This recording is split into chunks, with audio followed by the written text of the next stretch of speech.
But I'm looking forward to working with the university and the partnership that we might be able to develop with Colorado State University and Species, our organization, and then also the Center for Excellence in Wildlife and Conservation Studies. So thank you for receiving me, and I'm happy to be here. Yeah, same here. Thank you. Has been visited our university, especially Department of Life Sciences and Center of Excellence in Wildlife Sciences. In future, we are going to collaborate in terms of research, in terms of plant science, that is zoology, as well as microbiology and environmental sciences, for PhD programs, for student exchange, for faculty exchange from Colorado University, as well as from the species organization from which Dr. Anthony belongs. So in future, it will be a great interest in the terms of research for not only Junagadh, but also for all the 4 districts of Pakht Kavi Narsi Mehta University. So thank you, sir, for visiting over here. Thank you. And it was a great pleasure to meet you as well Thanks as for to having interact me. with our students. So Thank you thank you, very sir. much. Thank Thank you. you. Thank you. The 5 faculties from our department. And all the 5 faculties are from botany, zoology and microbiology. And these 5 faculties are working in all the aspects, administration, as well as on the academic grounds. As the department and the university has less number of employees, but then also they do the work admin as well as the academics. So they have to do it, obviously. Our student capacity is also highest in comparing to all the other departments. We have almost about 400 students pass out at the PG level. Wow. And the faculties are also having their PG level is college, postgraduate. Postgraduate. Masters. That's masters. 400.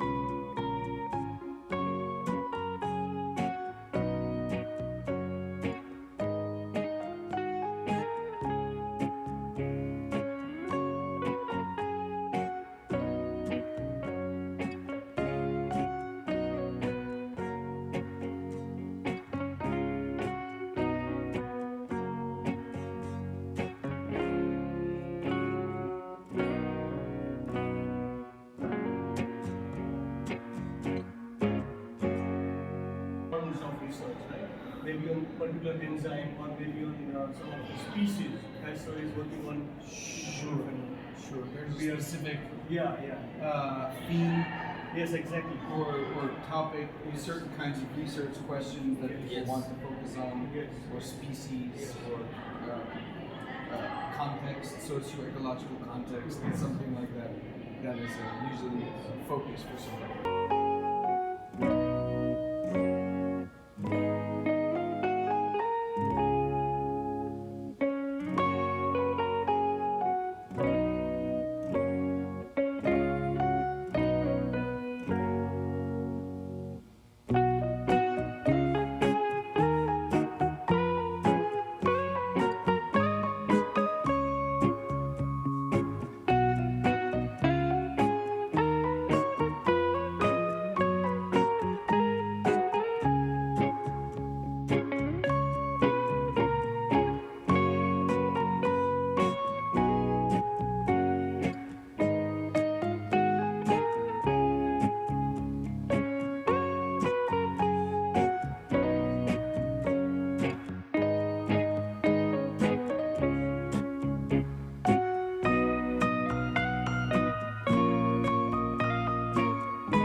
Someone like George Schaller or Jane Goodall working in the forest and never coming out. and just being okay with it. You know, some of my mentors got to do some amazing studies, and still I get the opportunity to do some of those things with my international students, with the people that I'm training. I will soon be on my way to Mizoram and finally visit Dampa Tiger Reserve, where we're going to be doing some work there with communities. We've worked a lot in Mizoram and a little in Arunachal Pradesh, and always taking this philosophy. So my perspective is I am fortunate that I have gotten to do many things. Someone will tell you, oh, you're only an environmental scientist, or you're only a microbiologist, or this is not your... If we can change the way we think about those things, each one of us can do many different things. And the more things we do, the more we learn. And the more we learn, the more we know how problems and challenges relate to one another. And that gives us, I think, better insights into how we overcome those challenges. What are the solutions? They might not be easy, but there's a path to trying to achieve those solutions, I think. And it starts with the small things. And I think that's, having been fortunate to do many things, from genetics to camera trapping to radio telemetry to in the pure science, to helping communities build businesses. Something I never thought I would do when I was younger. Coming up with new ideas for business. So that could also be your journey. So don't worry if something is new and you don't feel like you don't know about it. Go ahead. Learn. Take the time to learn. It might not be what you're focused on now, but you have your lives to learn those things. And that would be my, maybe the take-home message, at least from my career and life. Yeah. Yeah. Visit the coastal region each year in order to collect plants. So there is a one site of mine is of shipbreaking yard.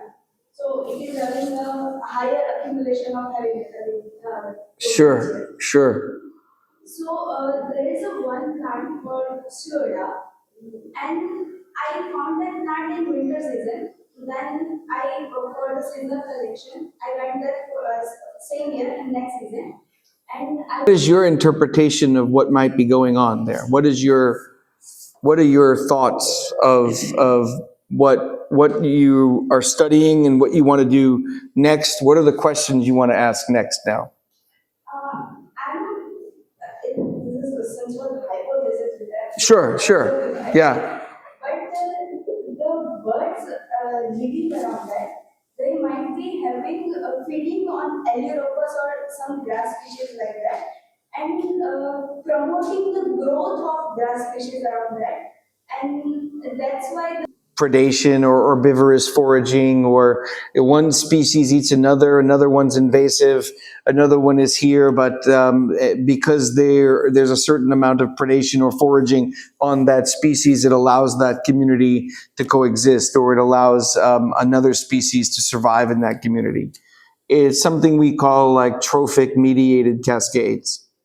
Yeah, so tangibly give value to biodiversity among the public, to make it more, I think a lot of us do biodiversity conservation because we just believe that other species have a right to exist and we are interested in them scientifically. But for a lot of other species, or a lot of other people rather, I think trying to connect people to the value that biodiversity provides for all of us, right? I mean, some of the ideas that we're working on now for, we just started a new company last year that is focused on creating alternatives to carbon credits, right? The idea is to get rid of this idea of carbon resilience. And I think that's really where maybe the future is in talking about biodiversity. We're dealing with a lot of crises now, right? Whether it's coastal erosion and climate change and the loss of ethnobotanical heritage, and also the potential in all of that biodiversity is affecting us, whether it's the medication that our parents might be taking, is probably derived from some alkaloid compound, right, in some plant, and we've been able to reproduce it chemically, right? Or the fact that in certain areas we have these repositories of reservoirs of clean water, and it may be only because of the geology and the biodiversity of the area. So I think it's important to try to be more, for me, to try to be creative about that, because I recognize in myself, I don't need those reasons to protect biodiversity. I just think it's important, and I think, people are one of maybe 10 million species on the planet. That's the reality. But many people don't see it that way, right? Many people... How we can use population dynamics tools to showcase that larger picture. Yeah. Climate change, you can say, Yeah, but- rising of seawater. So that... Yeah, that's exactly what so we started a company called Mendwild, and so I'm going to use my background as a community ecologist, a population ecologist, to develop metrics, right, for looking at outcomes and evaluating impact over time. So we're not just looking at carbon, right? Traditional carbon credit schemes, we might be able to plant...